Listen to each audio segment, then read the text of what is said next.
Hey guys, welcome back to my channel. I'm Kritika Dadich, your reader, and today I'm gonna read Legends of Pensam by Mamang Dai. So till now we had done first chapter and we had begin the second one, and in that we had done two sub chapters, and today I'll begin with the third sub chapter. So let's get started. So the name of the third sub chapter is The Case of the Traveling Vessel. In this circle of hills, as in every corner of the world, all the history is a history of connections. Suddenly, a day comes when a man with clan kinship, with a distinct clan like Rakat, who had brought us to this village, he was not born here, and no one from his immediate family had ever lived here. Yet he knew that he had an incident bond with the village. He did not himself remember how it had been formed or in which generation, through which group of these ancestors. This is how it has always been, he said, and looked a little sad at not being able to satisfy Jules' curiosity. You understood how it is, he muttered to me. At this point, the headman of Komsing came to his rescue. It happens like this, he said. There are many stories that link clans. Sometimes we forget how these connections were made, but everything is interconnected. Sometimes a connection is born in the middle of war. Sometimes it is through a woman, sometimes land, and sometimes it is through an object out of the past. Then he told us a story about a traveling vessel. It happened long ago. The Loteng family of the Migu clan owned a fabulous vessel called Danki. It was made of the strongest metal alloy, and it was an object of pride and admiration. Its wide, shallow surface was crisscrossed with fine, intricate markings like sword strokes, and a man could see his face reflected clearly on its polished surface. Where had it come from? No one knew for certain. It had been passed down from father to son for generations in the family. One day, the eldest son of the family noticed that the vessel was lying overturned in its usual place. He turned it over and was surprised to see it damp with moisture and with patches of moss on its surface. How could this happen overnight when the donkey had been kept under lock and key in its usual corner in the granary?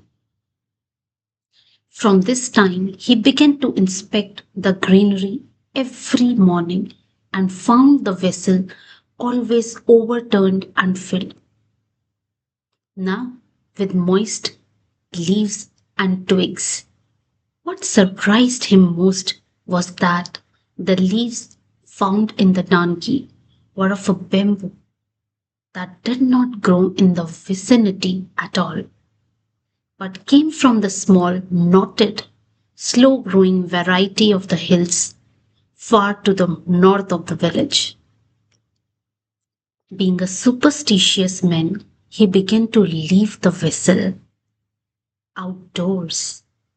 Every evening he wiped it clean and left it overturned with its face down. Every morning he found it face up, its shallow surface full of twigs, ferns, and leaves. Word about the strange behavior of the vessel began to spread.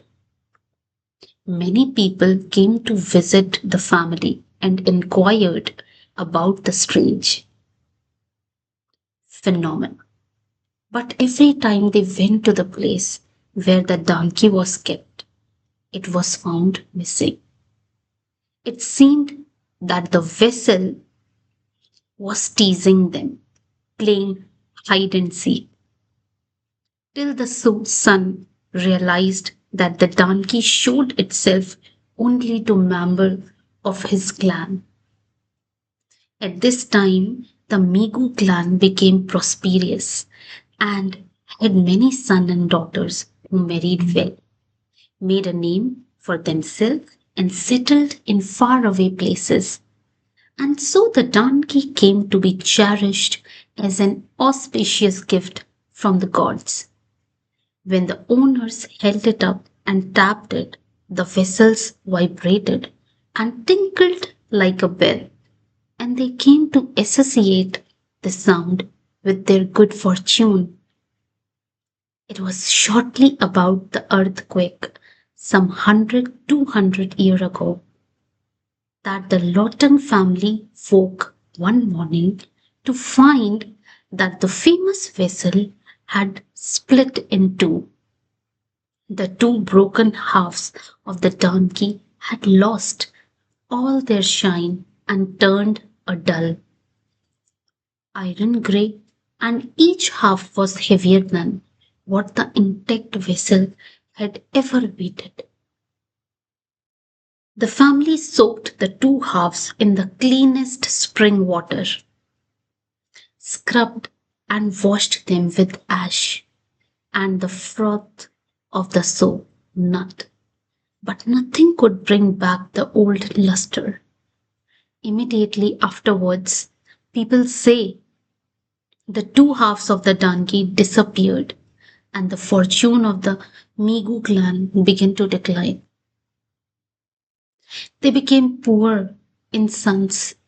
The last son, bearing the Lawton title, lived to the ripe age of the 98. He had 6 daughters, but no male heir. So it was that after the disappearance of the donkey, the Migo clan decided to perform an elaborate family ritual that they claimed was long overdue.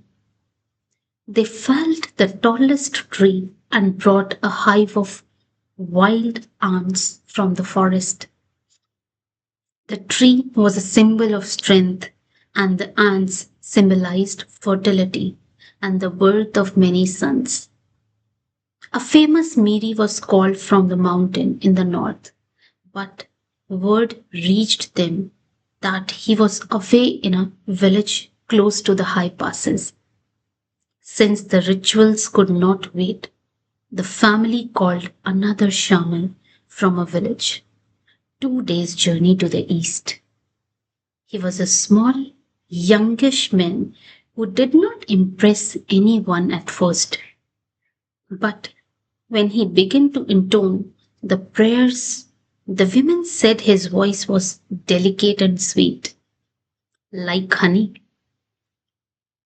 He stayed in the village for 3 years, 3 days, and during this time he was lodged in the Lawton house and accorded every attention and honor. As this Miri communicated with the world of spirits, he must have succumbed to some misinterpretation or wayward instructions, because when the time came to leave, he left the village with a bag full of stolen coins and a number of heavy necklaces of precious stones. A maternal uncle of the Migu clan gave chase, but the young shaman was fleet footed, and there was not a trace of him on any of the routes that the vengeful uncle followed. One day, on his long track back, the uncle came upon two women quarreling fiercely by a wide, gushing stream. He stopped without wondering why he should have done that, for he knew neither of the women. But having failed in the quest, he was no hurry to return to his village, and he hid behind a tree to listen. He said to share the beads. The younger of the two women was shouting, "Yes, so I have given you two, but there were five necklaces. I am keeping three. How dare you? We should share the extra necklace. Don't be so greedy. Two is enough for you. You are even lucky to get one." But the Miri said to divide it. "Hush, don't make such a noise about it. Someone may find out." Now, there was no doubt in the eavesdropper's mind that the women were discussing the stone beads. He drew his sword and, rushing out of his hiding place, killed them both without a moment hesitation. Then he saw an old man perched on a rock staring at him. "He has seen everything. I might as well finish him off too," thought the uncle, and leapt on the old man and cut him down. In the clear sunlight, the uncle stood with his sword, dripping blood into the stream. Three bodies lay among the boulders. The old man had swung backward and fallen into the water, and the women lay twisted and still a little distance away, as though they had slipped and gashed their heads on the hard stone. "I came to catch a thief, and now I am a murderer," the uncle thought. But he felt no regret. He was an elderly man, but still strong, and as he fled from the place, he felt like a forest creatures that had done what had to be done out of sheer instinct. He disappeared from his ancestral village.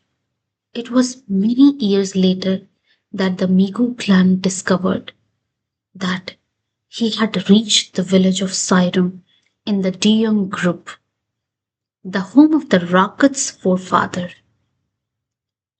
He had married a woman there and had a son. Emissaries were sent to call the uncle back to the village of his birth, and he returned 14 years after his disappearance from the place by the stream, because the people of Siram had taken him in, given him one of their daughters, and revered him as a son in law. The Migu clan and all the clan of Siren were now united for prosperity in a bond of kinship. Such are the stories recorded by our shamans and rhapsodists. The old headman of Komsing said, "And in the time of need, when a person fall ill or a fire starts suddenly, or when there is a murder or a fatal accident, all the remembered links of kinship are called up, and word is sent to clan members to come to the aid of their brethren." Thank you so much. Please like, subscribe, and share. Bye bye.